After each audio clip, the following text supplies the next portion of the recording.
How did we get there? That I don't know. Because she's a child. I'm being too friendly with her. You are any place under arrest.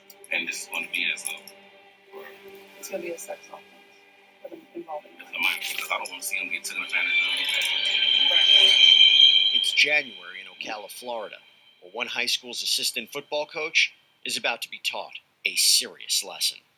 All right, so why do you think you're here today? My relationship with some of the girls. Okay, what does that look like? From the outside, you would think it's weird something going on, but I've been a coach in 5 years, and it's like they can confide in me as well as the boys. Okay. Like, excuse me, like it looks weird, but like they come to me with problems and just confide, and because I'm easy to talk to, and sure. The boys do it too, and I'm there for them basically. How long have you been coaching out there?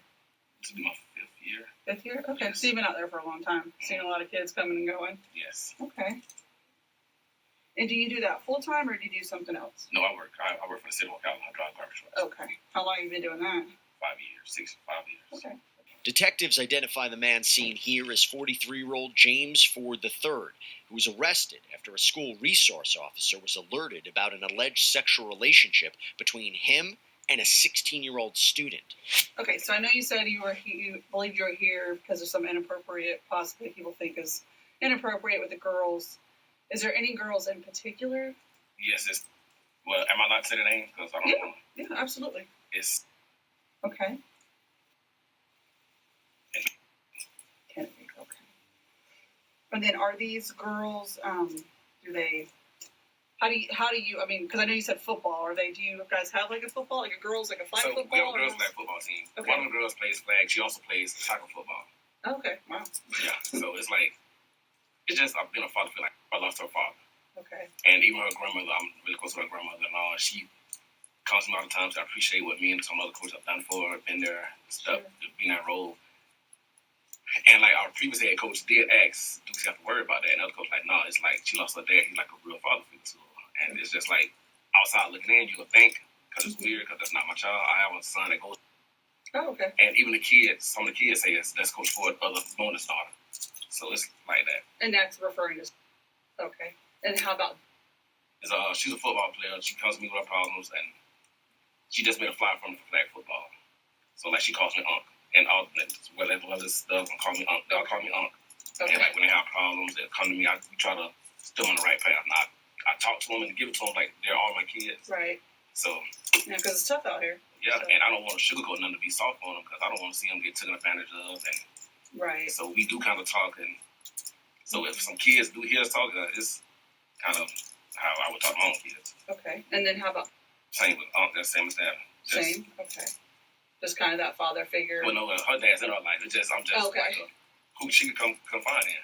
Okay. Like if they have problems. And then have these girls been at the school and since you've been there, or did they come later on? What did that look like? Like have you had interaction with them for 4 years? Or? I met them. Okay. Yeah. So just at the actual school itself. Yeah. Okay. And the boys are the same. Like I have one player. He says I'm more of a dad to him than his own dad. Okay. And so it's just like I'm mentoring basically what I thought I was doing right. But yeah. And I know like when you have teams and stuff, you have to keep in contact with your players and things like that. Do you communicate with these girls at all on, like a cell phone or is it on an app or? Nah, they'll text me, Coach Ford, I need, or like their problems or can I talk to them about this? Can I help them out with this and that? Stuff like that. Okay. James tells the detective he doesn't want the students to, quote, get taken advantage of, and says he's more of a father figure to some of the minors. But this detective isn't convinced. So you have the team's contact numbers, they have yours, and it's just general conversation back and forth. Okay. At any point in time, has there ever been, it's like, girls these days, is there any time when any of this conversation maybe went a little differently than it should or something that might not be? No, man, but if you was look at it and don't know the ends of it, you would think that. So they'll come hug me and be up under me and stuff like that. So it looks weird because the trainer said something, but it's not like that. Okay. And then how about on the text? Anything on that end that you've had to maybe shut down or no, something? Nothing's popped up on their end or on your end? Okay. So when would you say you started communicating with any of these girls over text, just about sports or whatever? Okay, with the football team, we have everyone's number. So we have group text, and I have a text, hey, I need you to do this, okay. ask what numbers they want, stuff like that. Right. And basically that's how it was. And then with the flag, the girls, I coach flag football, the girls, okay. It's basically the girls basketball team, which most of them have my number also. Okay. And like they'll text me, I'm sorry, I cut you off. No, you're They'll text me like, coach, when this flag starts, so I text them the schedule, practice starts this day, or whatever like that. Okay. And I know you said you felt like people at school maybe felt a different way. When did you get knowledge that something was maybe being said? Well, last year coach asked did he have to worry about, and I was going to say no, it's fine. Okay. And the trainer, she was kind of skeptical. Now, James reveals that a trainer at the school had grown suspicious of him. Maintains his innocence for now. Now, what about this week? What happened this week? I don't know. I'm there. They come. They hug me, like normal, and that's it. When did you find out something was going on this week? I got a call Monday night, Tuesday. Tuesday? Okay. Was that from the new head coach? The head coach? Okay. And how did that come? He said, hey, they're doing an investigation, which is on the girls. I'm like, what you mean? Like, I've been like this with, and she said they're doing an investigation. Like, something was said, somebody went back and said, they're not comfortable around me from something being said, but how we talk to them is like we're talking to our own kids. So I don't know if another student probably heard it, thought it was inappropriate, and it wasn't comfortable, or one of the boys maybe liked the girls and saw it. I mean, I don't know. Not sure. So I want to talk a little bit about, so dealing with her, is there any reason why she might think that you're something more than a coach to her? Uncle, maybe. Just an uncle? Okay. And when you say uncle, what does that look like for her? Like, how do you feel like an uncle? How would she feel like an uncle? Like, she'll hug me, come inside, hug me, and like if she have problems with boys or whatever, they've called me 10 times about trouble with boys. I don't want to see them get taken advantage of or just out doing stuff. It is what it is, and just getting taken advantage of, basically. Has there ever been anything on your end that would lead you to believe that you're acting as something other than a family member or mentor, as you describe yourself? Like for Christmas, I bought them all Christmas. Okay. Asked them what they wanted, because I bought them what I didn't get them everything on the list what they wanted, but I told them, sure. To be the person like her parents didn't want to go to her to a camp in Orlando. Who's that? Okay. I went with her to the football camp, talked to the coaches for them, and place, stuff like that. Okay. And have you ever sent any of them money? I know you said you bought gifts and things. Yes. I mean, they'll call. How about money-wise? Yes, if they can borrow like half $10 for food, or $20 for this, or $80 for this, or for food basically. Okay. I'm like, yeah, I got y'all feed. That's what we do. I feed. I don't have no problem with feeding. I don't want you home. Yeah, no, absolutely. And how would that look? Like, did you give them cash, or was it like cash out? Yeah, okay. I really carry cash on. Okay. Yeah, I don't think anybody does. Yeah, I don't even know the last time I did cash. Okay. So like I said, I wanted to talk a little bit about, because there's just some concerns that people have, okay? I can see why. Okay. And that's what I was just kind of trying to get from you. Why so much with more than anyone else? Why it's like, concerned? She the one, like, if I'm there, she'll come up and hug and sit around. I don't see her, so I go to the weight room. Okay. But yeah, she always comes up, hugs me, asks how I'm doing, we talk with her, and same, if they're working out or whatever, she's gonna stop what she's doing, come hug me, and ask how I'm doing. The 43-year-old story starts to unravel as he details giving money and gifts to female students. The detective continues pressing James before this story takes a serious turn. Has there ever been anything that someone would consider inappropriate that's happened maybe between how we hug and how you and her? Maybe how hug, I should hug, and I guess from any type of kissing or anything like that someone might see? Okay. I guess how we talk to him, I guess, basically, someone heard it. Okay. That's why we're here. And like I said, Mr. Ford, I appreciate you speaking with me. Okay. right? And when I talk with people, I always, I want to be honest because I'm always looking for honesty, right? And I know right now you're not quite being 100% honest with me. I mean, talk to me. We're here for a reason. I know. We're both adults. Like, I've never done nothing with it. Okay. No, when you say nothing with it. No sexual stuff whatsoever. Hug and kiss on the cheek like I kiss all of them on the cheek. Like, hug. You all right? That's that. Okay. So you don't think there's going to be anything or evidence of anything any different? As far as, we probably, me probably text a little more. She'll ask how I'm doing, ask how she's doing, act like I act all of them. It'll be good, I check on them.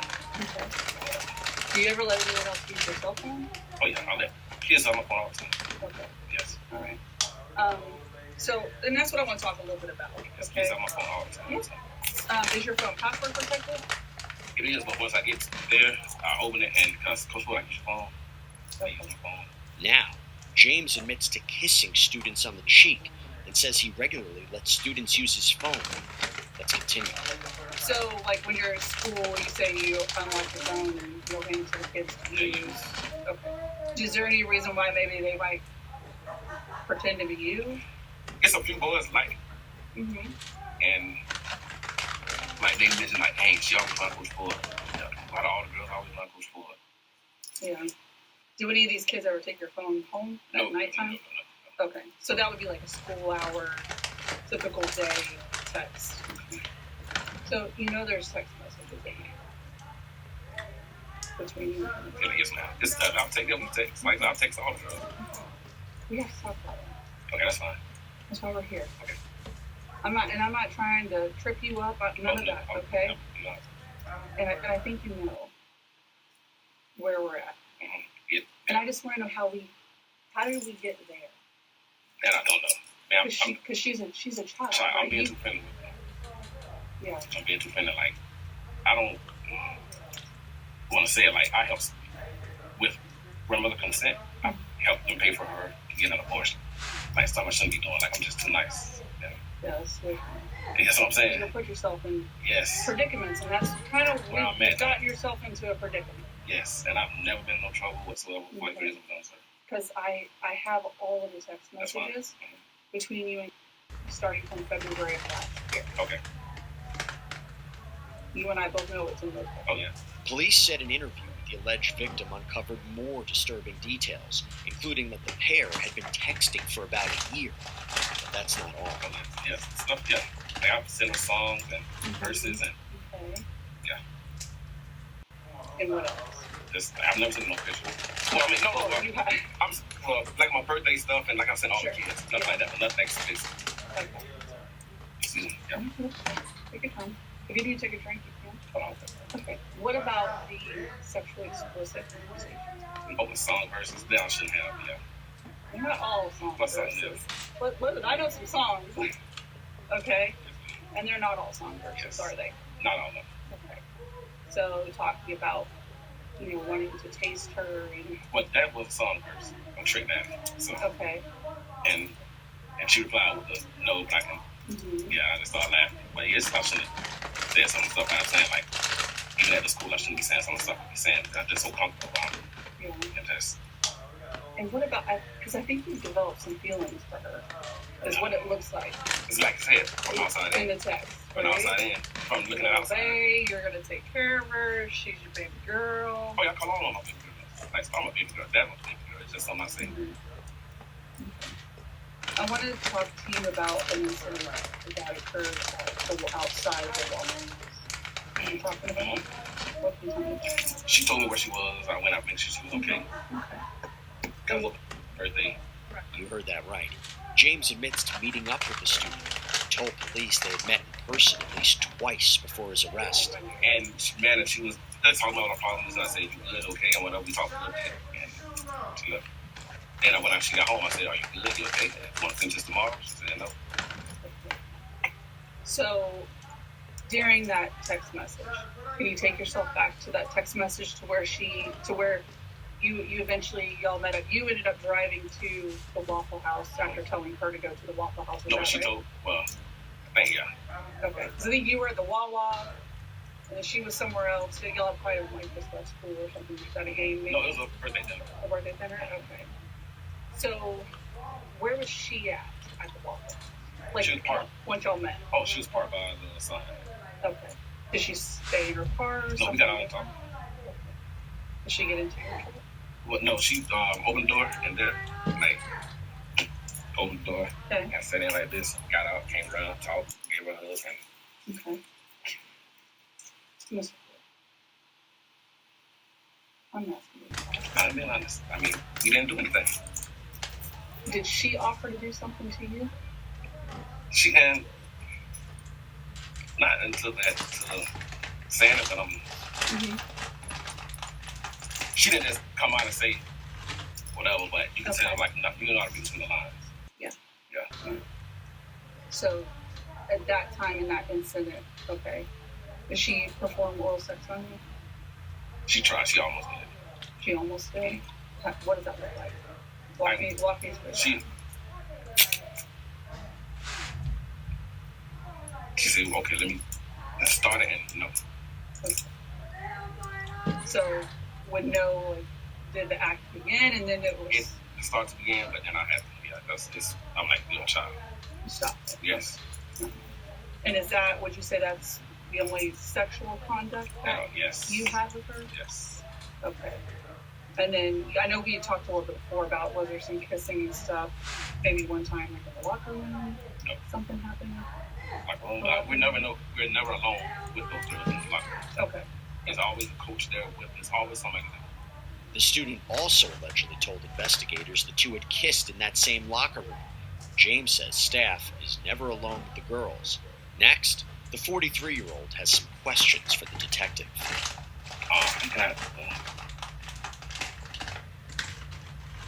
I know where this is going with it. Am I going to get booked for... You are in a place under arrest. And this is going to be as or... It's going to be a sex offense involving a minor. So I have to register and all that now. But it's going to depend on where it all goes. No. But potentially, yes, sir. Yeah, that's fine. When I lose my job, like, I'm going to be booked all weekend, right? So you'll go in, you'll have a no bond. It's a no bond initially. But when you see the judge in the morning at first appearance, the judge will give you a bond at that time. Moments later, James appears to show concern for one person's opinion of his alleged crime, his mother's. I don't know if you have. Well, no, my mother, well, yeah, she was. Now, will y'all release all this information to her, or is something I would tell her? I think you should tell her. Okay. Yeah, I'm not going to tell your mom. No. You're an adult. Yeah. So got it? Your business is your business, yes. Right? It's not for me to tell, it's not like you're a child and I'm going to report. No, these girls get any kind of trouble, any kind of thing. What do you think they should get in trouble for? Talk to me about that. Basically being inappropriate with me. Okay. And being too close. No, you're a dad, right? That's the bad thing. You're a dad. Yes. So let me ask you this. You said you have a son, and he's same age? 17. So let's role reverse. I would, okay? Yes. And I just want you to kind of see it from a different point of view. Would you want your son? Do you think that your son should be held accountable for behaviors when there's an adult that clearly had a lapse of judgment as an adult, and in my eyes, took advantage of a child? I see what you're saying. Right? So would it be fair for them to get into trouble? I mean, no, not really. Or should have Mr. Ford said, this isn't right. This isn't right. I shouldn't do this. Yeah. Right? You're a mentor. You told me you're a mentor for kids. That's why I'm just wondering what happened. I mean, nice young man, you got a good job. That's going to bring up. There's a lot of women out here. Yeah. Which is good, but possibly be what might happen. Potentially, yeah. I mean, I don't know. It's not a good situation. Yeah, it's not with kids. No. And I've been coaching at this for years. Yeah. So I know we have you. I'm going to end up writing a search warrant on your cell phone. Okay. Am I going to find anything else with any other juveniles, minors? No. Nothing else like that is going to be anywhere. I can search it. So you want to give consent to search your phone? My consent means I'm telling you to, but if not, you have a... I mean, if you want to sign the consent form, we can sign the consent form, and we can do that. If not, we just write a search warrant on it and we go from there. And that'll take how long? It depends. It depends on how much data is on your phone. Right now, it'll be seized as evidence anyway. So I'm sorry, go ahead. No question. So if I get found out tomorrow, I'm not able to take my phone? No, sir. Now, how would...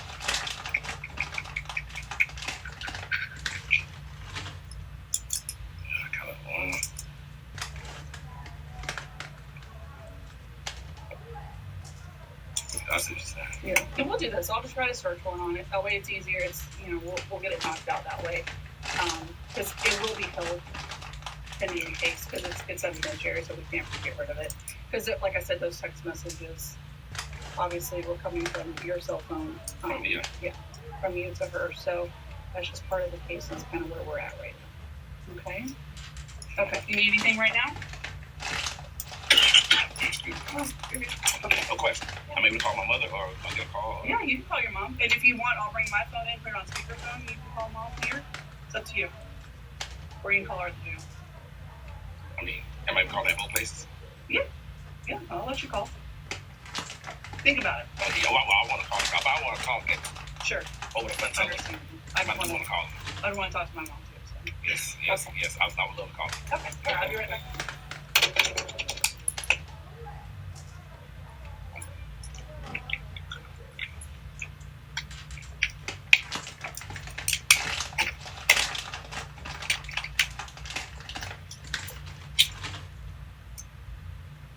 James was reportedly fired from his position shortly after his arrest and banned from campus. The detective gives the suspect some time alone before returning to reveal his fate. I'm honest with you, and I want you to be honest with me. Where we're at, and unfortunately, this is where it's at. Yeah. So hopefully, Now I have a question. Like, I want to get booked. Now I'm registered. I'm registered as a. So that would be after, like, if there's any type of conviction or something like that, could it potentially? Well, that would be like at the end. When it's over. No, that's okay. So when the case commences, so when the case ends, when it's over. So whether the state decides to move forward, file the charges, depending on if they offer you a plea deal, if you decide you want to take a trial, you take a trial. At the very end is when they would decide, are you going to be a registered so what am I charged? What are they called? So you're going to be charged with unlawful sexual activity with a minor. Okay. You're going to be charged with the authoritative figure because you were in authoritative figure role as a coach at the school. You're also going to be charged with travel to meet a minor for sex. On the that's going to be on what charge? It's going to be listed on your charge list. Yes. That was so much. Wow. And then misuse of the two-way communication device to facilitate a felony. Gotcha. Mm-hmm. Oh, so this is a felony? They're all felonies. They're all. Well, I mean, I ain't like somebody like my mother's not going to worry about that. Yeah. But yeah, like I said, just based off of everything that we have, everything we have on the phone, the statements, the sexual conduct and activity with each other, it's, so that's where we are. Okay. Yeah, James was booked for unlawful sexual activity with a minor, offenses against students by an authority figure, traveling to meet a minor for illegal sexual conduct, and lawful use of a two-way communication device to facilitate a felony. Court records show prosecutors later dropped the communication charge, while James pleaded not guilty to the remaining charges. He's expected back in court this fall. Don't know how this happened, but we're here now. Ain't no like I said, that was praying. First offense, and this is what it is. I would rather be done having a dope charge. Yeah, from kids, yeah. Not a fun thing. I'll tell you. All right, Mr. Ford, let me get that paperwork done so we can get you out of here. Thank Okay? you so much. Yes, sir.